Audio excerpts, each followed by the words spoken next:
শীতকাল চলছে নাকি? শীতকাল সম্পর্কে দুটো কথা বলে দিয়ে আপনার উপকার হবে ইনশাল্লাহ, আমাদের উপকার হবে ইনশাল্লাহ। একটা হাদিসে আসছে যে শীতকালটা হচ্ছে মুমিনদের জন্য গনিমত। মুমিনদের জন্য কি গনিমত? মানে হচ্ছে একটা সম্পদ, যে সম্পদটা যুদ্ধ করে লব্ধ করতে হয়, কিন্তু এখানে কোনো যুদ্ধের প্রয়োজনই হচ্ছে না। গনিমত, উপহার, গিফট। কিরকম? শীতকালে রাতটা হয় লম্বা। রাত কি হয়? লম্বা হয় না? এতে করে সারা রাত আপনি অনেক ইবাদত করতে পারবেন। আর দিনটা হয় ছোট। দিনটা ছোট হয় না? এতে করে আপনি দিনের বেলা সওম বা রোজা রাখতে পারবেন। শীতকাল আসলেই সাহাবীরা বলতেন আহলান সাহলান। শীতকালকে বলতেন আহলান সাহলান, শীতকাল তুমি এসেছো, আলহামদুলিল্লাহ। এখন রাত্রেবেলা হে কোরআনওয়ালারা তোমরা উঠে যাও এবং কোরআন তেলাওয়াত করতে থাকো, এবং দিনের বেলা তোমরা সওম পালন করতে থাকো, আলহামদুলিল্লাহ। তো শীতের রাতটা কাজে লাগাতে পারি না আমরা?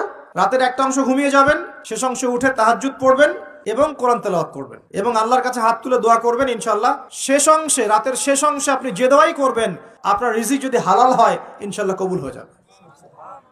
শীতকালকে কাজে লাগান। আবার দিনটা হয় ছোট, তাই দিনের বেলা আপনি সওম বা রোজা রাখতে পারবেন। আল্লাহ পাক তৌফিক দান করুন। শীতকাল সম্পর্কে একটা এরকম বর্ণনা আছে, যখন কঠিন শীত আসবে তখন ওই শীতটা থেকে একটা আশ্রয় প্রার্থনা করতে হয় আল্লাহর কাছে, আল্লাহ এই কঠিন শীত থেকে আমাকে বাঁচাও। কারণ কি জানেন? কারণ হচ্ছে জাহান্নাম বছরে 2টা নিঃশ্বাস ছাড়ে। কয়টা নিঃশ্বাস? একটা নিঃশ্বাস গ্রীষ্মকালে যখন প্রচন্ড দাবদাহ চলে, ওইটা হচ্ছে জাহান্নামের নিঃশ্বাসের ফসল। ওই প্রভাবে পৃথিবীতে এরকম দাবদাহ চলে। এই সায়েন্স বিশ্বাস করবে? করবে না। ওর বিশ্বাসের আমার যায় আসে না। আল্লাহ পাক বলেছেন সত্য, রাসূল বলেছেন সত্য।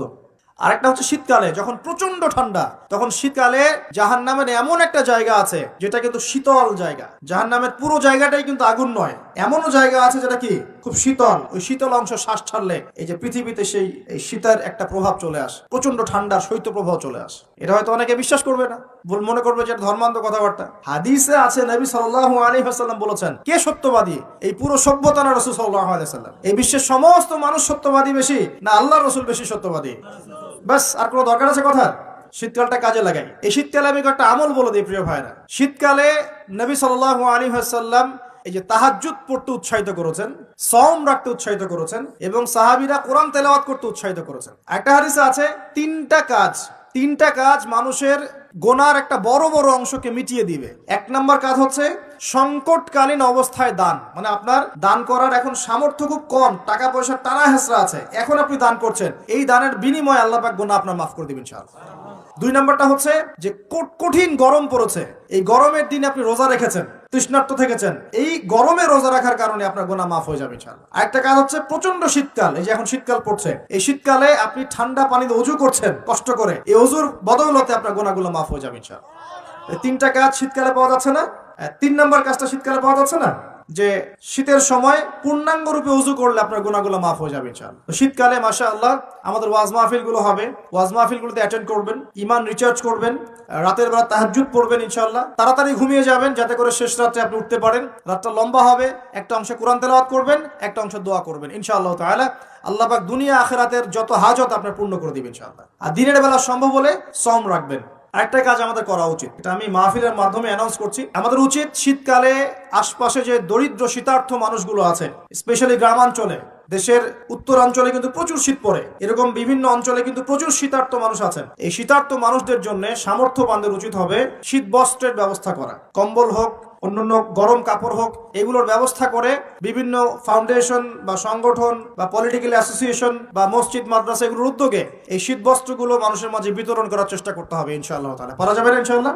আমরাও নিয়াত করছি ইনশাআল্লাহ এই শীতে আমরা পুরো বাংলাদেশ ব্যাপী আমাদের সামর্থ্য অনুযায়ী মানুষের সাদাকাগুলোকে কালেক্ট করে আমরা শীত বস্ত্র বিতরণ করবো ইনশাআল্লাহ তাআলা, এবং আমরা রিকোয়েস্ট করবো আপনাদের দানের হাতটাকে প্রশস্ত করতে। তবে মনে রাখবেন, কখনো যদি দেখেন যে আমার নামে বা আমাদের ফেসবুক আইডি ইউজ করে, পোস্টকে ইউজ করে কেউ দান সদকা চাচ্ছে, এনশিওর না হওয়া পর্যন্ত কেউ দান করবেন না। এরকম প্রচুর প্রতারক ফ্রড বের হয়েছে যারা আমাদের নাম ইউজ করে কিন্তু মানুষের কাছে টাকা পয়সা চাওয়ার চেষ্টা করছে। আমি কখনো মানুষের সামনে এভাবে কোনো প্রজেক্টের জন্য টাকা পয়সা চাই না। যদি চাই এইভাবে জনসমক্ষে এসে বলবো যে এই প্রজেক্টের জন্য চাচ্ছি। এবং এখন যেটা বললাম, ইনশাআল্লাহ শীতকালে আমরা শীত বস্ত্র বিতরণ করব। যার যার সামর্থ্য আছে আমাদের অফিসিয়াল পেজে আমাদের সব নাম্বারগুলো, অ্যাকাউন্ট নাম্বারগুলো দেওয়া হবে, সেখানে আপনারা পাঠাবেন, আমরা বিতরণ করবো ইনশাআল্লাহ। এবং সেটা সম্পূর্ণ আমার নিজের তত্ত্বাবধানে চলবে ইনশাআল্লাহ তাআলা। এখন এই কাজগুলো শুধু আমরা করবো না, আপনারাও করবেন, বিভিন্ন সংগঠন থেকে করবেন, করবেন, আপনাদের মসজিদ থেকে করবেন, মাদ্রাসা থেকে করবেন, পলিটিক্যাল অ্যাসোসিয়েশন থেকে করবেন, ধর্মীয় সংগঠনগুলো থেকে করবেন। এতে করে কি হবে জানেন?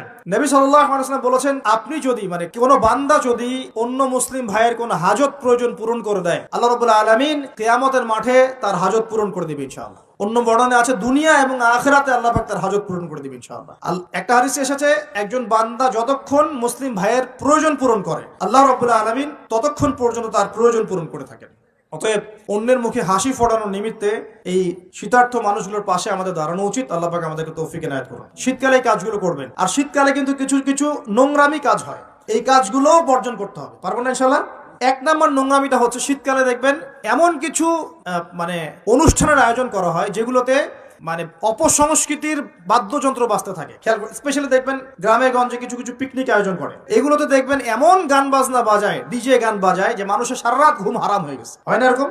এরকম হয়। ঐতিহ্য রক্ষা করতে সমস্যা নাই। শীতকালে আমাদের এখানে পিঠার উৎসব হতো না, তারপরে আমাদের এই যে একটা নবান্ন উৎসব হতো না, একটা দেশীয় লোকজ ঐতিহ্য থাকে, সেগুলো পালন করতে সমস্যা নেই যতক্ষণ পর্যন্ত সেগুলোর মধ্যে কোনো শিরক বেদাত বা হারাম না ঢুকছে, এগুলো পালন করতে সমস্যা নেই। কিন্তু আপনি পিকনিক করবেন, এখানে দেদার্স মিউজিক প্লে করবেন, ডিজে বাজাবেন, মানুষের ঘুম নষ্ট করবেন, হারাম করবেন, এটা কি ইসলাম জায়েজ করেছে নাকি? এই কাজগুলো শীতে বেশি হয়, সতর্ক থাকবেন।